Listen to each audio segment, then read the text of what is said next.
The purpose of this video is to introduce you to a particular mode and method of Talmud study. What I'm going to do is show you a particular approach which I find inspiring and useful, and I hope you will too. In my experience, this way of learning, after a little practice, can address some specific issues around Talmud study that often lead to confusion and bewilderment. Let's have a look at a page of Talmud. Here we go. Mishnah, Gemara, Rashi, Tosafot. In this approach to the text, we're not going to be making any use of Rashi or Tosafot, so no disrespect to them, we're going to take them away. There, that will help us focus on the text of the Talmud itself. And while we're at it, let's make it a bit bigger too. Now, I said earlier I was going to be introducing you to a mode and a method. And by these I mean, hang on, we don't really need this page either. So, by mode, I mean a general attitude, a set of values to keep in mind to help you stay on track, limit your inquiry, and prevent confusion, and maybe even get some clarity. Number 1. The conversation is not over yet. And by this I mean that the purpose of the Gemara is to encourage and vivify a conversation, not prescribe one. Number 2. The text of the Gemara is multi-layered, and by this I mean that the Gemara takes the form of a dialogue, but it is by no means a simple one. On closer examination, we will see multiple dialogues in the text, and our method will allow us to identify with clarity two simultaneous discussions in the text. Number 3. Not a word is wasted. And by this I mean that sometimes the Gemara can seem a bit confused and random, but rest assured, every word is carefully chosen and performs a function in the multi-layered discussion. Okay, so the page we're looking at is 75b of Masachet Bava Metzia, the very beginning of the 6th perek, Hasocher et ha'umanim. The Mishnah is actually at the bottom of the previous page, here, and reads, Hasocher et ha'umanim vechata'u ze et ze, en lahem ze al ze elet haramot. He who hires skilled workers and they deceive one another, they have only a dispute with one another. Now, before we continue, I'm going to show you a made-up example of a two-layered dialogue in English. When you see how this works, you're going to understand more easily how we're going to unpack the Bavli when we get there. Here we go. What you can see here is two sides of a discussion between two characters. One character is depicted on this side, and the other is on this side. Now, I'm going to go through the discussion with these two characters. My favourite colour is turquoise. Wait, last time we spoke, you said it was blue. No, I pointed at part of the sky which was particularly turquoise to show you. Everyone knows the sky appears blue. It's like people say, why is the sky blue? And at the time, I would have called that sky turquoise. What's the difference? Isn't turquoise a kind of blue anyway? Look at the dictionary. It says blue-green, so turquoise is green, a bluish green. I don't see how that's true. I hear that. On the face of it, we can see this as a slightly Talmudesque discussion of the nature of the colour turquoise. Is it blue? Is it green? Who cares? But on further examination, we're going to find a much more interesting conversation as if hidden in the text. To do that, first we're going to have to be really clear about the dialogue that we can identify at the surface. We can already see that each side of this conversation has a particular opinion, and that they're pretty much sticking to it. If we examine this side, we can see that this character seems to say blue a lot. Last time we spoke, you said it was blue. The sky appears blue. Why is the sky blue? Turquoise is a kind of blue. And here he says, I don't know how that's true, in response to the notion that turquoise is a kind of green. So, Blue, blue, blue, blue. True. However, on this side of the conversation, this character doesn't believe that turquoise is a kind of blue, and is quite sure that their favourite colour is a kind of green. So the character on this side of the conversation is on the side of green. He says, turquoise, turquoise, turquoise, green.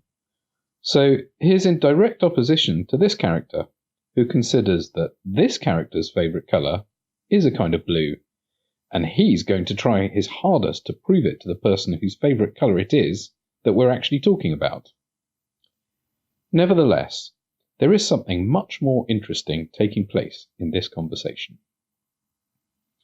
Now, what we're going to see is that there is a second, completely different conversation in the text that isn't immediately obvious. So, not only do we have the ideas of blue and green turquoise going on in this conversation on the surface, but there is another dialogue within the conversation. So, if I highlight every time that someone in the conversation mentions speaking or verbal communication, let's see what we get. So, my favourite colour is turquoise. Wait, last time we spoke, you said it was blue. No, I pointed at part of the sky which was particularly turquoise to show you. Everyone knows the sky appears blue. It's like people say, why is the sky blue? And at that time I would have called that sky turquoise. What's the difference? Isn't turquoise a kind of blue anyway?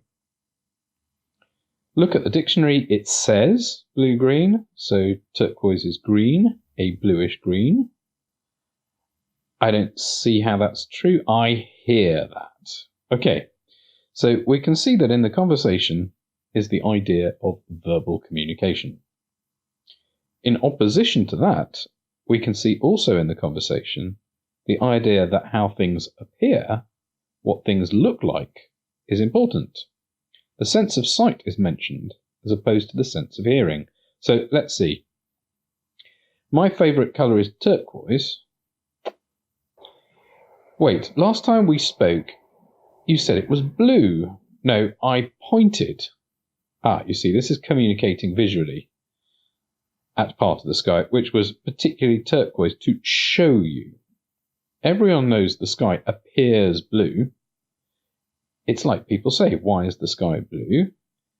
And at that time, I would have called that sky turquoise. What's the difference? Isn't turquoise a kind of blue anyway? Look at the dictionary. It says blue-green, so turquoise is green, a bluish green. I don't see how that's true. I hear that. Okay, so then maybe we can highlight this conversation to break up the text to make a different conversation. Okay, so let's say that my favourite colour is turquoise is indeed an entire statement on the side of the visual. Then this statement, wait, last time we spoke, you said it was blue, seems quite clearly to be about verbal communication. So we can highlight this statement like this. No, I pointed at part of the sky, which was particularly turquoise to show you. Obviously that's about the visual. Everyone knows the sky appears blue. Aha, now in this statement we've got a bit of a problem in that it seems to mention both the visual and the verbal. So let's break the statement up and say there's a full stop there. And then it's like people say, why is the sky blue? Oh, and look, this statement can just join nicely with the next one. And at the time I would have called that sky turquoise.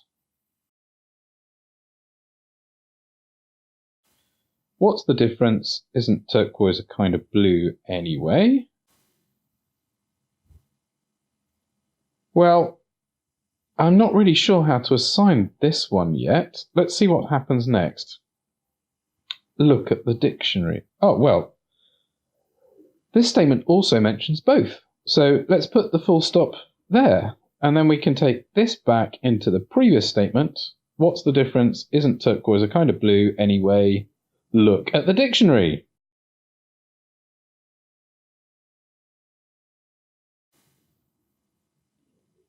It says blue-green, so turquoise is green, a bluish green.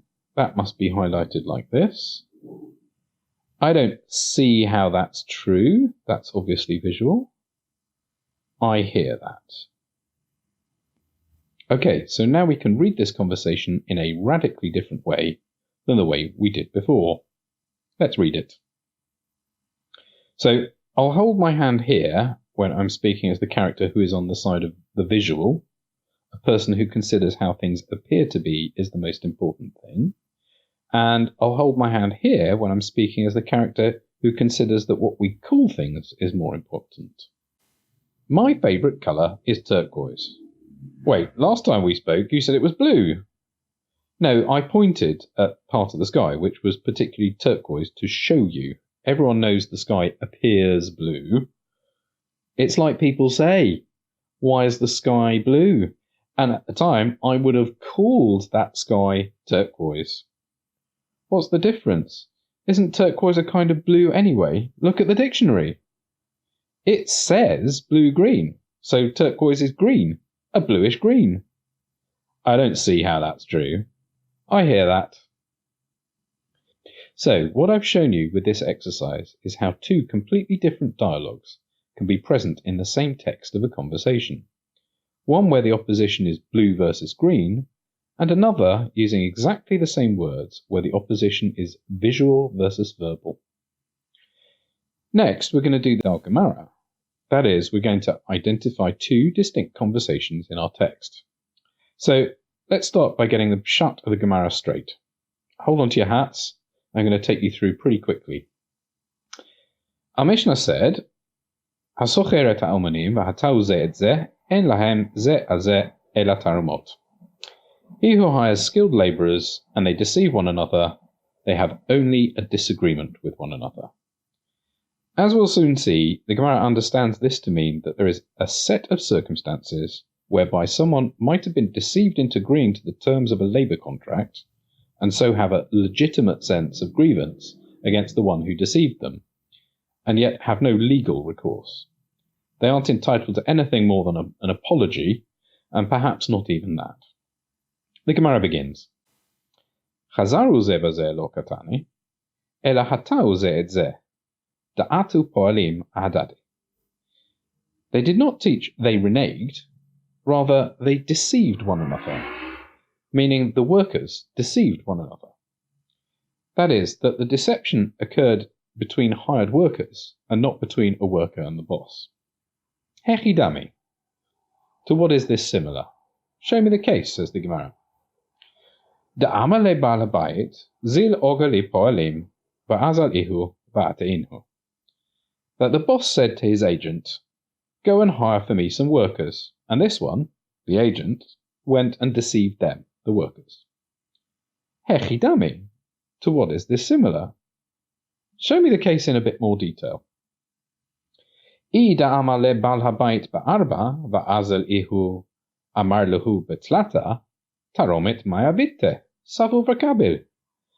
If it were that the homeowner had said to his agent to hire for 4 zuz, and this one, the agent, went and said to them, the workers, 3 zuz, what complaint would they have? They considered and accepted. So this can't be the case legislated by our Mishnah. There may indeed have been some deception, but in this case at least, not even a legitimate sense of grievance. This must mean that our Mishnah wasn't referring to a situation where the boss said he would pay more than the agent did. Perhaps it's just the other way round. If it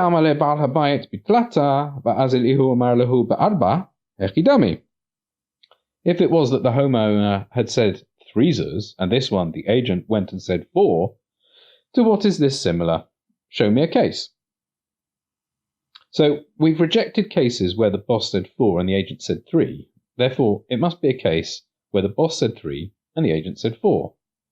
Let's see what those cases look like. Ida amar lehu sacharcham alai, nativ lehu medide, detanya hasocher et hapoel, lasot bishelo, harahu bishel chavero, noten lo scharo mishalem, v'chozer v'notel mibal habayit ma shehanahu. If it was that the agent said, "Your wages are on me," then he must pay them from his own pocket, as we learned in a Baraita. He who hires a worker to work in his own field, but shows that worker the field of his friend, he must pay him in full, and then go back and take from the owner of the field that got mistakenly worked on the value of that to which he benefited. In other words, if the agent misrepresented the boss's willingness to pay forzers, but took it upon himself to pay, then the workers should be paid in full, and the agent may have legal recourse to be compensated the extra zuz by the boss. So here we have neither a legitimate sense of grievance nor the absence of legal recourse. So it should be clear that this also isn't the case legislated by our Mishnah. Perhaps the Mishnah is just wrong. Lo tzricha, da'amalahu sacharcham al bal habayit. No, our Mishnah is necessary. If the agent had said, the boss will pay your wages. Oh, okay. Perhaps this is the case from our Mishnah then, that the agent misrepresented the boss's wishes, but put the responsibility to pay onto the boss. In that case, it would seem that despite having been deceived, the workers can't claim their extra zuz from the one who deceived them, nor can they claim it from the boss, whose contract was with the agent and not with them. Then go and see what wages workers are paid. If the going rate in the labour market is 3 zuz, then what were the workers thinking, expecting 4? And if it is 4, what was the boss thinking, that he could get away with 3? No, he should pay up. Again, perhaps the Mishnah is just plain wrong. Lo tzricha. No, it's necessary. De ikar de migar ba'arba, de ikar de mitgar betlata. De amrule, I lav de amratlan ba'arba, tarchinon mitgarinan ba'arba. If some workers charge 4 and some workers charge 3, they could say, if you had not told us 4, we would have troubled ourselves to find work that did pay 4. I bayit ema, hacha ba'bal habayit askinan. De amrule, I lav de amratlan ba'arba, hava zila ben miltal la'at gure. Or if you prefer, say, here we are dealing with homeowners, who are nonetheless hiring themselves out to work, that would say, if you had not said to us 4, would we have demeaned ourselves to be hired workers? Ibait ema leolam b'poalim askinan. Da amrule kevan da amratlan ba'arba tarchinan va'abdinan lach abdita shapirta. Or, if you prefer, say, in any case, we are dealing with hired workers, who may say, since you told us 4, we troubled ourselves and did superior work for you. So go and examine their work. Berifka. It's a ditch. Rivka nami medayada. A ditch can also be accurately assessed. Demale maya. Velo yedia. It's full of water, and you couldn't possibly know. The Gemara continues, but for our purposes, we can stop here for the time being. Okay, so I can quite easily lay the text of the Gemara out as a dialogue at this point. A dialogue between two people, one who is challenging the Mishnah and one who is supporting it. That's essentially the nature of the pshat here. Here you go. So this character is supporting the Mishnah, this character is challenging it. I'll dramatize the text a little to illustrate the nature of the dialogue. מתניתין, הסוחר את האומנים והתאו זה את זה, אין להם זה על זה אלא תרומות. חזרו זה בזה לא קטני, אלא התאו זה את זה, דעתו פועלים ההדדי. היחידמי, דאמה לבעל הבית זיל, אוגה לי פועלים, ואז אל איהו ועדינו. היחידמי, אי דאמה לבעל הבית בארבע, ואז אל איהו אמר להו בתלתה, תרומת מעביתה. סבור וקבל. אי דאמר לבעל הבית בתלתה, ואז אליהו אמר לו בארבע, היחידמי. אי דאמר לו שכרכם עלי, נתיב לו מדידה. דתניא הסוחר את הפועל לעשות בשלו והרעהו בשל חברו, נותן לו שכרו משלם, וחוזר ונוטל מבעל הבית מה שענהו. לא צריכה, דאמר לו שכרכם על בעל הבית. ולך זה פועלים, הכי מתגרה. לא צריכה, דאיקא דמיגר בארבע, ואיקא דמיתגר בתלתה. Da'amra le I lav da'amrat lan ba'arba, tarchinan umitgarinan ba'arba. I bait ema, hacha ba'ba'al habayit askinan.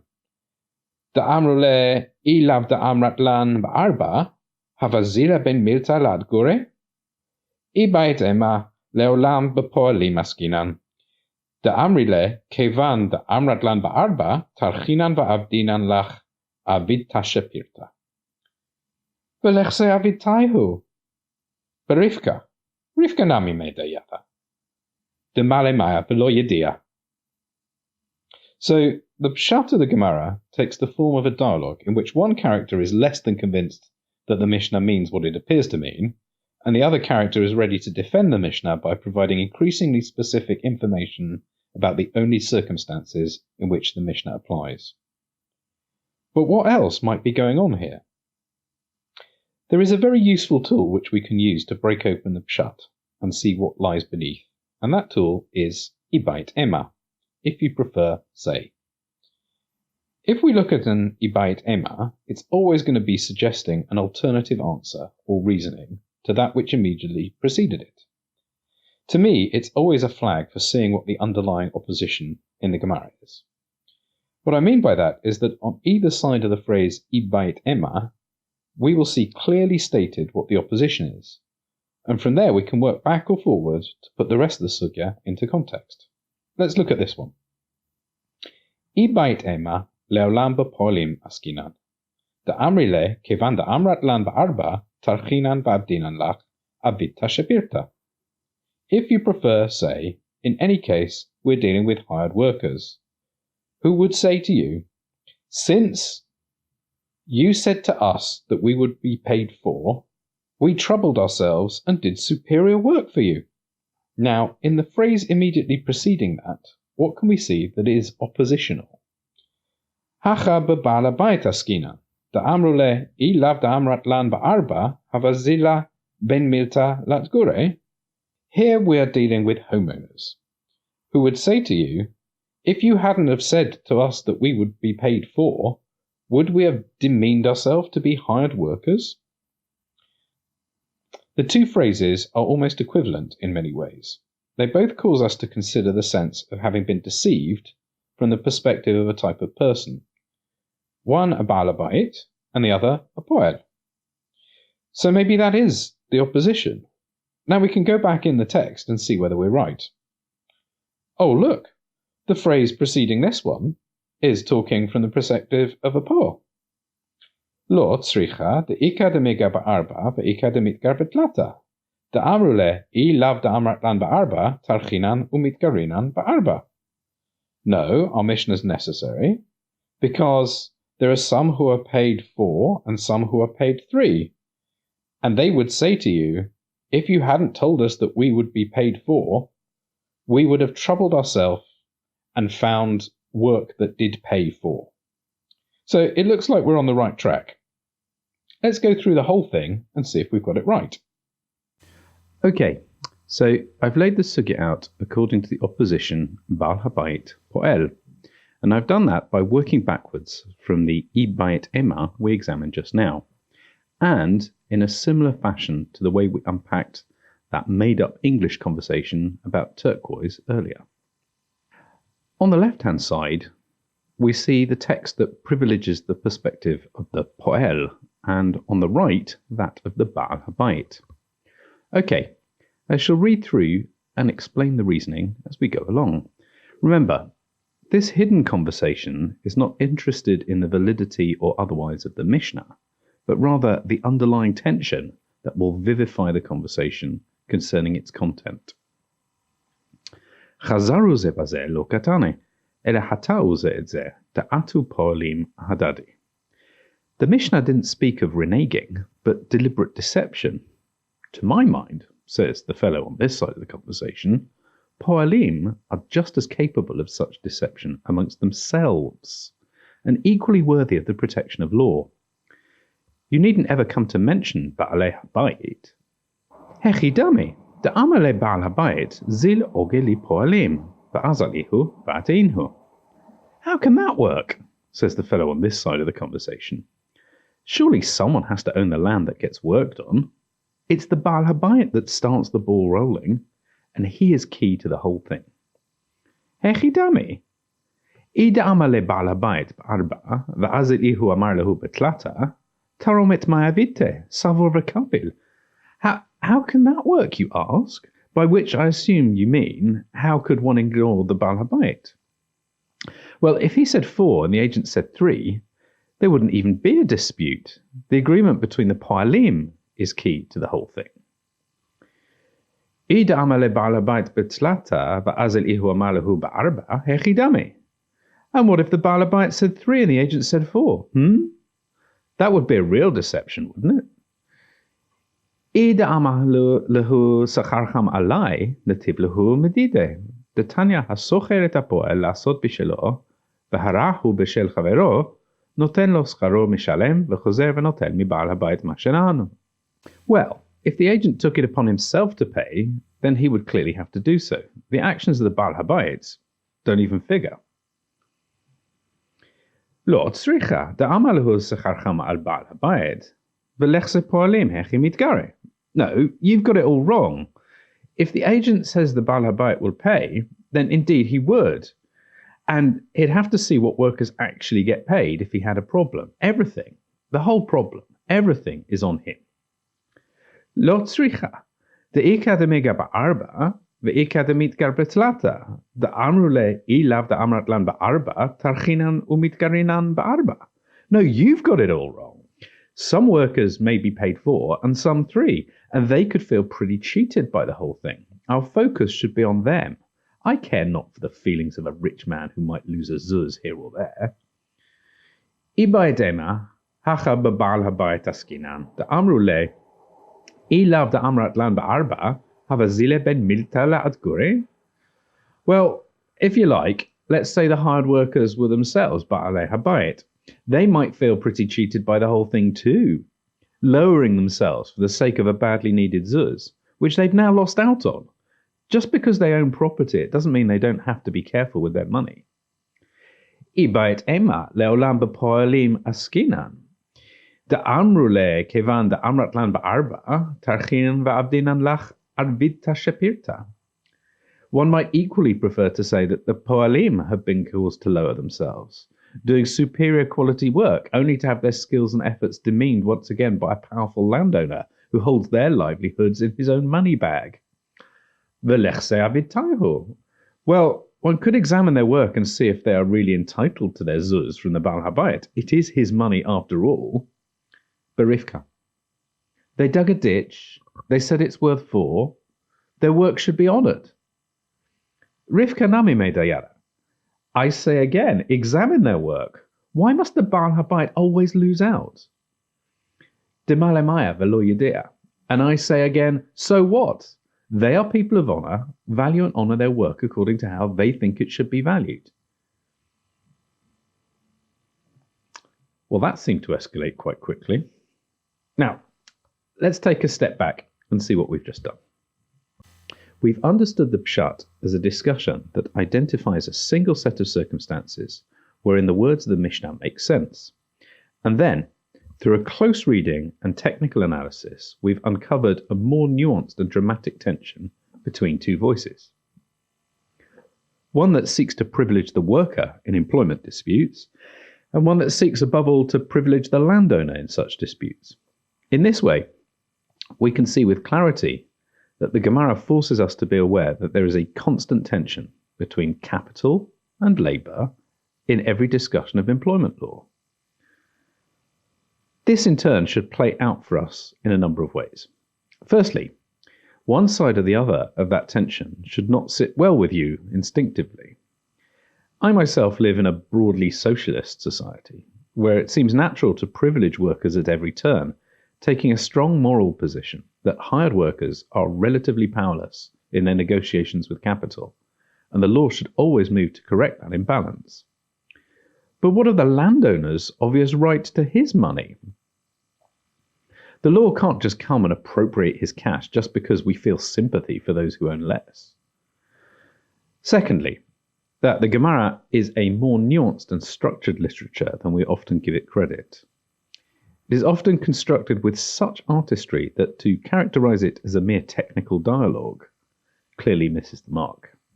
And thirdly, that one cannot hope to master the art of learning Gemara by simply reading it as one might a technical manual, coming to straightforward conclusions and expecting that all right-minded thinkers would do the same. Nonetheless, with tools and practice, one may come to understand its wisdom with some measure of clarity. Finally, and perhaps most importantly, that the halakha that results from our Gemara's discussion is imbued in its very basis by an awareness of a fundamental tension that our rabbis knew to be vital and timeless, such that in each generation we who study their words will come to reevaluate our own prejudices. Thanks for your time in learning this sugya with me. I hope it's been entertaining and useful. Bye.